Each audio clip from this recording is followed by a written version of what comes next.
DK అరుణ fire అయ్యారు. 2.5 కాంగ్రెస్ పాలనలో అన్ని వర్గాలను మోసం చేశారని విమర్శించారు. ముఖ్యంగా ఉమ్మడి జిల్లా నుంచి ముఖ్యమంత్రి అయిన రేవంత్ ప్రాజెక్టులో పూర్తి చేయడంలో విఫలమయ్యారని డీకే అరుణ ఆరోపించారు. పెండింగ్లో ఉన్న సాగునీటి ప్రాజెక్టులో చిన్న మరమ్మతులు కూడా చేపట్టలేదని ఆరోపించారు. ర్యాలంపాడు ప్రాజెక్టులో 4-5 ఏళ్లుగా నీటిని నిల్వ చేయడం లేదని, మరమ్మతులకు కూడా చర్యలు తీసుకోవడం లేదన్నారు. గుట్టెందొడ్డి రిజర్వాయర్ సామర్థ్యాన్ని 15 టీఎంసీలకు పెంచుతామని చెబుతున్న ప్రభుత్వం దాని బేస్ స్ట్రెంత్ సామర్థ్యంపై స్పష్టత ఇవ్వాలని డిమాండ్ చేశారు. నిధుల కొరత వల్లే ప్రాజెక్టులు పెండింగ్లో ఉన్నాయని పేర్కొన్నారు. గట్టి లిఫ్ట్, తుమ్మిళ్ల లిఫ్ట్ వంటి కీలక ప్రాజెక్టులు ఇంకా పూర్తి కాలేదని తెలిపారు.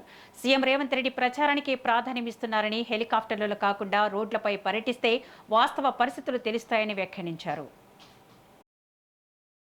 ఉమ్మడి పాలమూరు జిల్లాలో ఈరోజు రేపు ముఖ్యమంత్రి గారి పర్యటన అని చెప్పి పెద్ద ఎత్తున ప్రచారం చేస్తున్నారు. ఆ పర్యటన నుంచి ఈ 2.5 ఏళ్ళు ఏం చేసిండ్రు?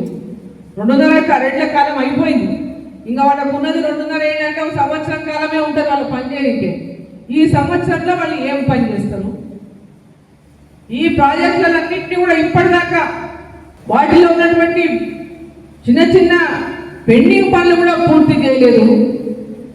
రేలంపాడు ప్రాజెక్టు రిజర్వాయర్ 3 ఏళ్ల నుంచి 4 ఏళ్ల నుంచి నీళ్ళు ఆపుతలేరు. దానికి లీకేజ్ అయిందని ఇప్పటిదాకా దాన్ని పట్టించుకొని దాన్ని రిపేర్ చేయించేటటువంటి పరిస్థితి లేదు. ఈరోజు మళ్ళా పెద్ద ఎత్తున పత్రికల్లో వార్తలు వస్తున్నాయి. గుట్టెందొడ్డి రిజర్వాయర్ని 15 టీఎంసీలకు పెంచుతారని. గుట్టెందొడ్డి రిజర్వాయర్ని 15 టీఎంసీలకు పెంచుతారు. ఎందుకంటే దూరాలలో నీళ్లు ఉడకతీత లేకపోవడం, పెద్ద ఎత్తున ఒడ్డు వేయకపోవడం వల్ల దాంట్లో నీళ్ళు ఆపలేకపోతున్నాము.